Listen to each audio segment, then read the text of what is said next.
Because if you're black and mediocre in America, you better leave. Because you're going to be marginalized in this country and you will ultimately be destroyed. Anytime you put the education of your children in the hands of people who have historically oppressed you, you have made a mistake. We have made a mistake. You see what has happened to urban education, and they were in charge. So we're going to have to man up, and we're going to have to woman up and do the work that we're supposed to do, and then be patient. Be patient. I'm going to ask a rhetorical question. I know you know the answer to this question. How do you, or what do you think the reason was that we survived slavery? We overcame slavery. 250 years of the most oppressive, the most egregious oppression ever heaped on any human beings in the history of humankind. How do you think, and what do you think the reason was that we did that without guns or money? Saying anything that you haven't heard before. Except tonight you're going to hear it differently. Understanding that everything happens for a reason and serves us, right? So you're going to hear it differently. That's the most important thing. I'm writing a new book. The name of the book is Negro Please. N-E-G-R-O-W. Please. P-L-E-A-Z. Please. And you know, if you've written books, this is my sixth book. I'm writing number 6 and 7. Number 7 will be out in 2017. Number 6 will be out in 2016. And I'm going to read to you my preliminary notes for the forward. So you will be the first to hear something from this new book. I believe that African Americans are at a pivotal point in history. The world is not waiting for us to wake up to our power. It is time for African Americans to take a seat at the table, not only in America, but also in the global economy. Unfortunately, we continue to place our power in the hands of those that have historically oppressed us, and even worse, we continue to oppress each other. This is the meaning of internalized oppression. To continue to fall into the cultural hypnosis of thinking that white America controls our lives is a true abdication of our personal power. The reality is that each and every day is an opportunity for us to create a new and powerful story in our culture, and unless we find a way to write this story, to claim our power, there will be devastating implications for our community and the world. In other words, there is no one to save us but us. The fantastic news is that as people of African descent, we possess enormous untapped creativity and potential as individuals and as a collective network. And once we fully tap into what makes us tick, what unleashes performance in our culture, we will assume our rightful place on the global stage. Let me say that differently. White folks have done all they're going to do for black people. I hope you understand that. We have freedom, civil rights, voting rights, and public access. We will not be getting white people's money. You will have to kill them first. When Dr. George Fraser speaks about marginalization in America, he is not just giving a speech, he is giving a wake-up call. Today, we dive into his powerful views and why they matter now more than ever. Watch and pay attention, and I will share my thought later. Ain't killing them. That means we're going to have to compete with them. And if we're going to compete with white people to take what is most dear and important to them, money, which they perceive as power, we're going to have to ramp up our game. We're going to have to be deeply committed to personal growth and development, constant never-ending improvement, and lifelong learning. We're going to have to be amazing at whatever it is that we do. Now, your parents and my parents said to us that we are going to have to be twice as good to get half as much. You remember your parents telling you that? Well, they were right then, and they're still right. Because if you're black and mediocre in America, you better leave. Because you're going to be marginalized in this country, and you will ultimately be destroyed. Anytime you put the education of your children in the hands of people who have historically oppressed you, you have made a mistake. We have made a mistake. You see what has happened to urban education, and they were in charge. So we're going to have to man up, and we're going to have to woman up and do the work that we're supposed to do, and then be patient. Be patient. I'm going to ask a rhetorical question. I know you know the answer to this question. How do you, or what do you think the reason was that we survived slavery? We overcame slavery. 250 years of the most oppressive, the most egregious oppression ever heaped on any human beings in the history of humankind. How do you think, and what do you think the reason was that we did that without guns or money? Very simple answer. Well, I think that black people were very tenacious and they had faith in God that things would eventually get better. Good. But I'll say it simple. You're right. We were right. They were wrong. And whenever you're operating out of goodness and righteousness, you will always win. We were right and they were wrong. How do you think we overcame or we achieved civil rights, voting rights, and public access? 1864 to 1964. Took us 100 years. It took us 5 generations. How were we able to do that? Without guns or money. Same answer. We were right. They were wrong. So this is why I know what we're talking about, what this whole symposium is about, will ultimately manifest itself because we're right and they're wrong. It will just take time. It will take time. A couple of things are going to happen, and we're going to have to speak these things into our people. And you heard I said speak them into our people because we learn differently.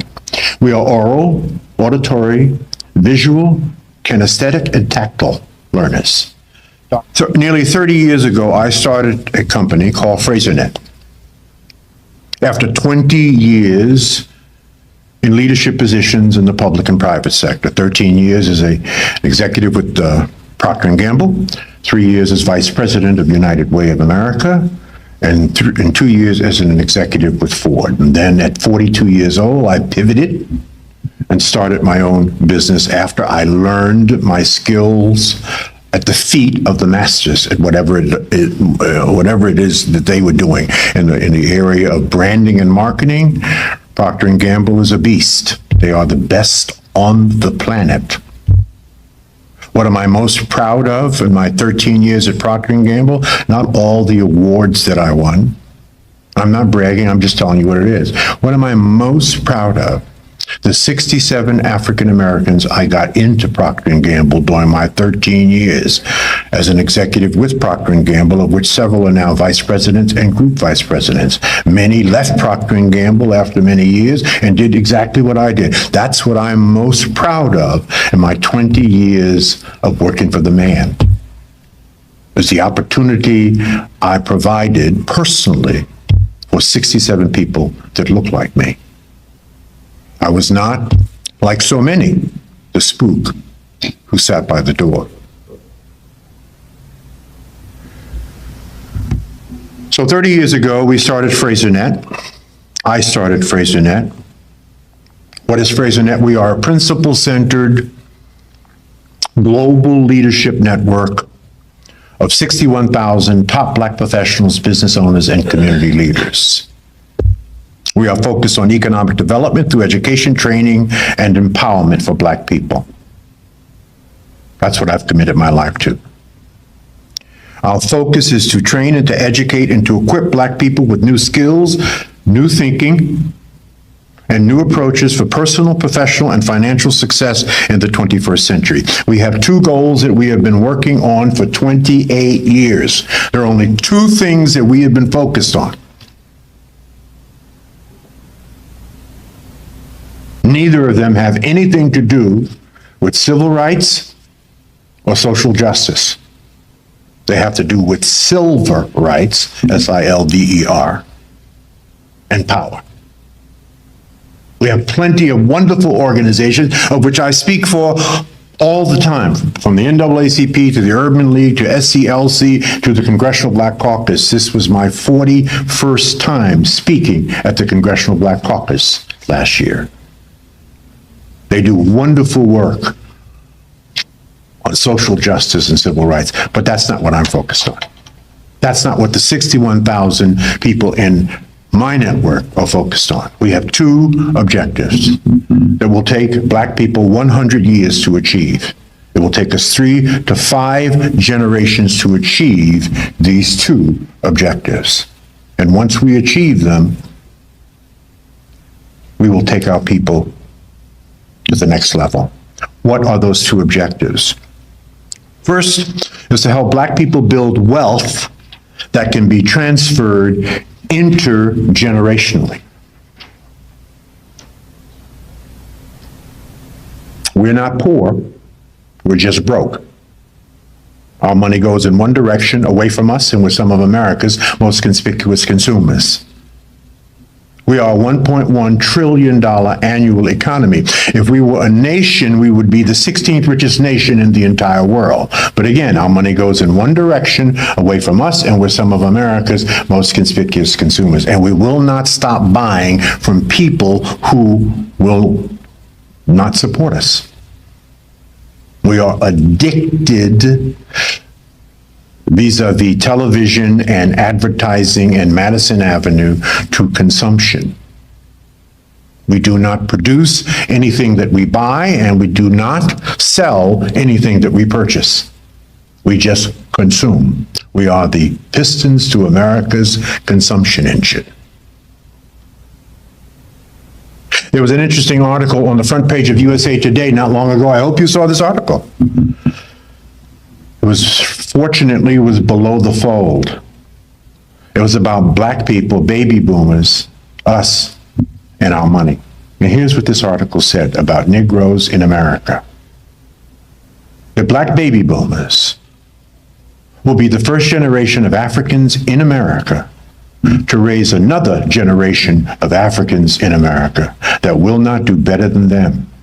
So in the 400-year history of our people, Mr. Hill, in this country, we are the only generation to raise another generation that will be worse off.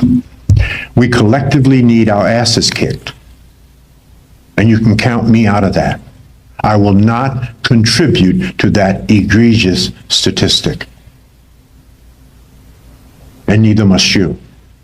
So the conferences and the workshops and the seminars and the websites and all the work that we have been doing are focused on how to build wealth and to manage it in such a way so that it can be transferred to future generations. That's what everybody in our network is focused on. Now, I said 61,000, right? That sounds like a lot of Black people. It's not a lot of Black people. When you consider that I've been at this for 30 years, I've written 5 best-selling books, I've given over 2,000 speeches, and I've traveled 8.5 million miles. So 61,000 as a percentage of 44 million Black people, because that's how many are in America, is but a fraction of a percent. A fraction.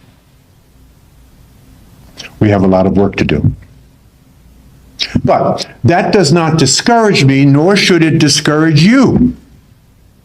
Because it has always been a few of our people that have taken the masses of our people to the promised land.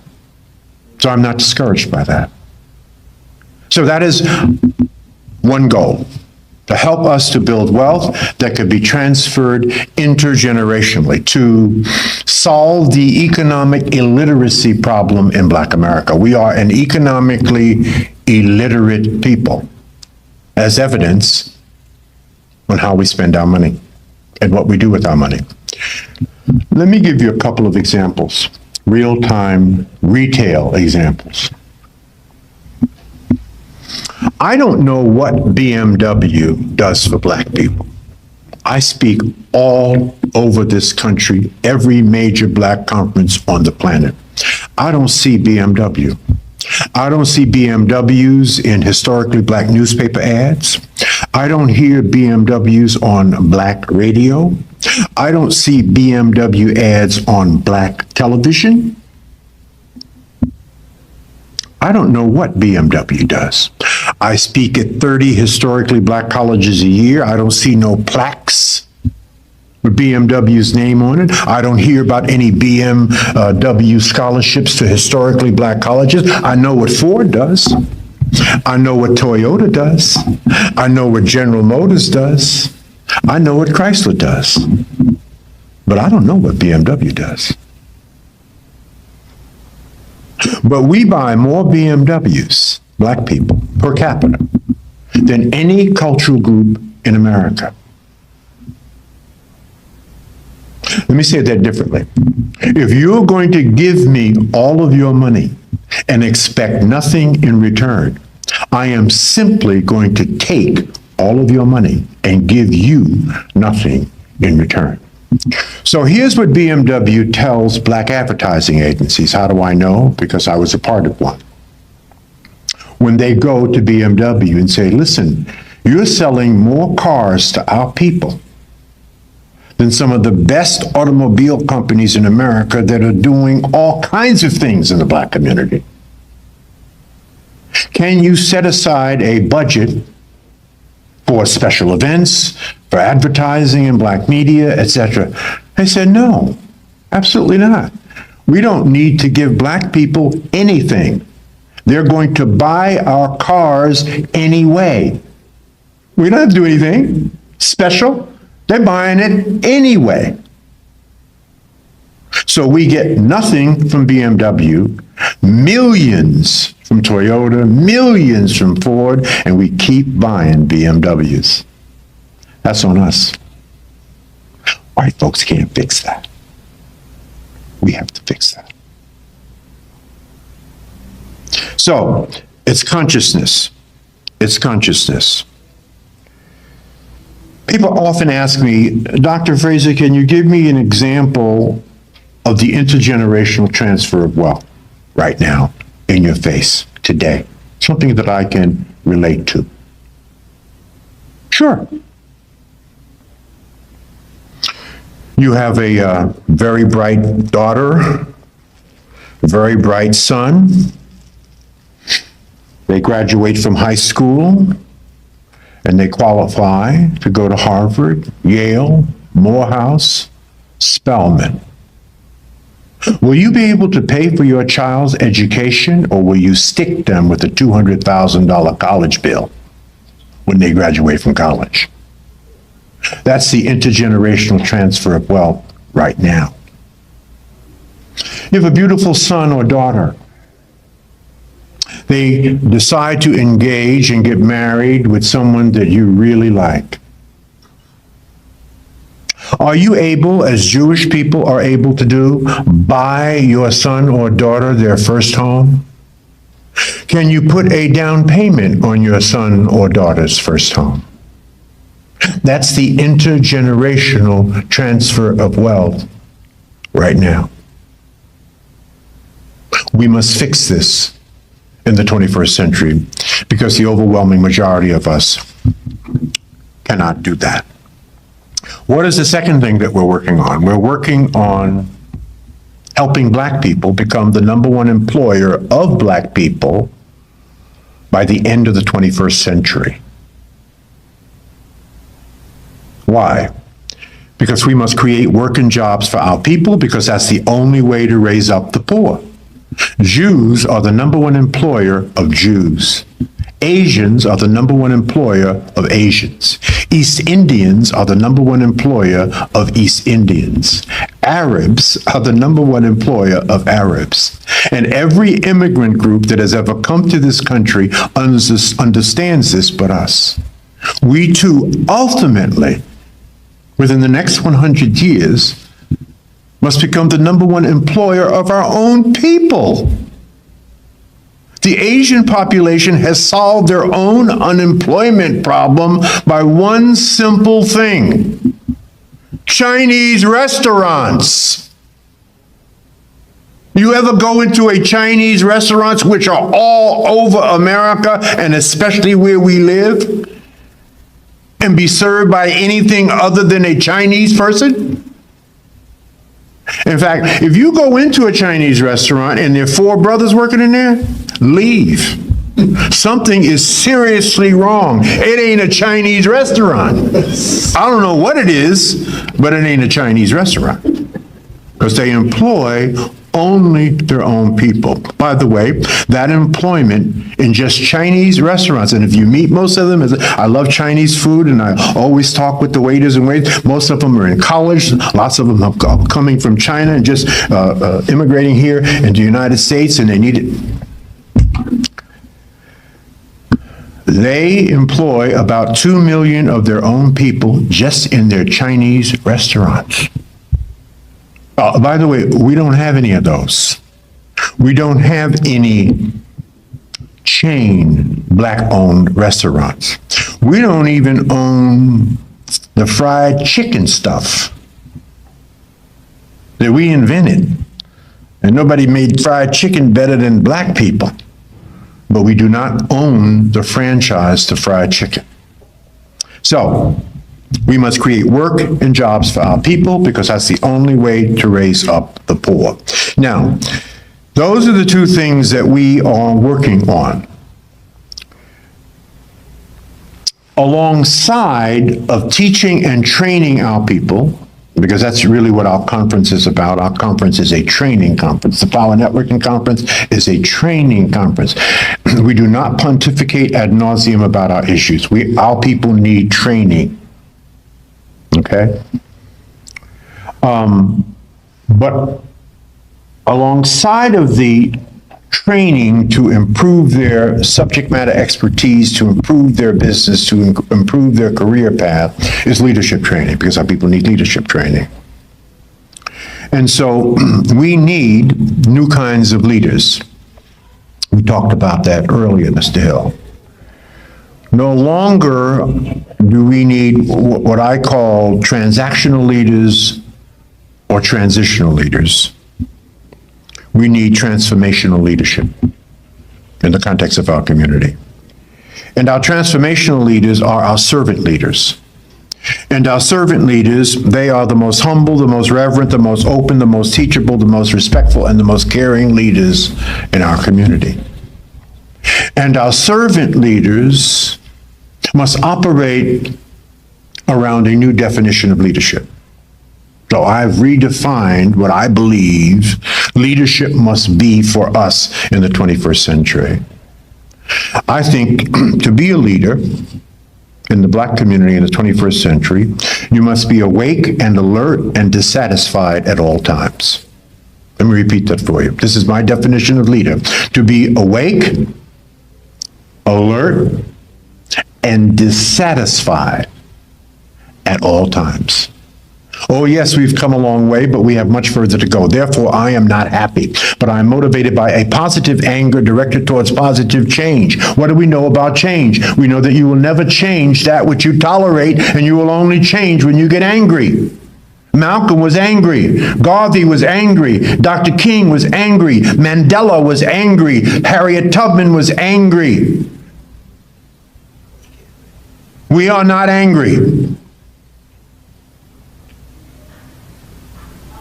If Dr. King would have come back here today, nearly 50 years after his death, he would be ecstatic that Barack Hussein Obama is president. He predicted it. But he would say to black people, is this what I took a bullet for? We are at the bottom of every single statistic that matters in America, and we came over here on the Mayflower. And I don't even want to get into the statistics. You know what they are. I know you know because you're sitting here. Half of our women will not be able to get married. 72% of our children are born out of wedlock. We have more black men in prison on probation and parole than in black colleges. And it goes on and on and on. Yes, we have made significant progress since slavery. Oh, yeah. But that ain't the question. The question is, how much progress have we made as compared to white people? Not since slavery. What do our numbers look like? What does our median household wealth and income look like as compared to white people? Not as compared to when we were picking cotton for nothing or sharecropping. Sure, we've made progress since then, but how does that compare to our white counterpart? Well, it doesn't compare in any category you can name. Much of it is from institutionalized racism, systemic racism. There are lots of reasons, and much of this conference is to discuss the battles to overcome those reasons. We must fix this. Leadership is action. Leadership is influence. Parenthood, by the way, I believe is the most important leadership responsibility that we will have in life, and it will provide the greatest levels of joy and happiness, and no other success can compensate for failure at home. I believe it begins there. If you screw up your children, you have just written your ticket to a living hell. I promise you.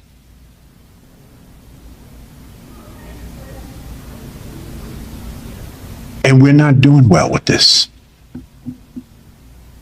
So I'm going to give you a new measure by which we can call success when it comes to our children. So, because we've got to reduce this down and simplify this so that we will have a measurement that we can look at and feel that we can attain. Here is a new measurement.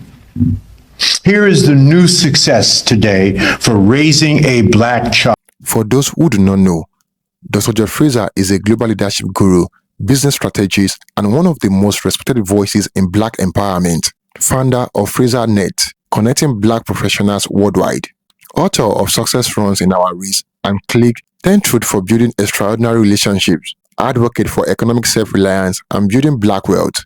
Dr. Fraser's life work centers around one mission: no more marginalization, only mobilization. Dr. Fraser is clear: marginalization is by design, not by accident. Black people have been systematically locked out of wealth creation. Education, access to capital and business opportunities are often withheld.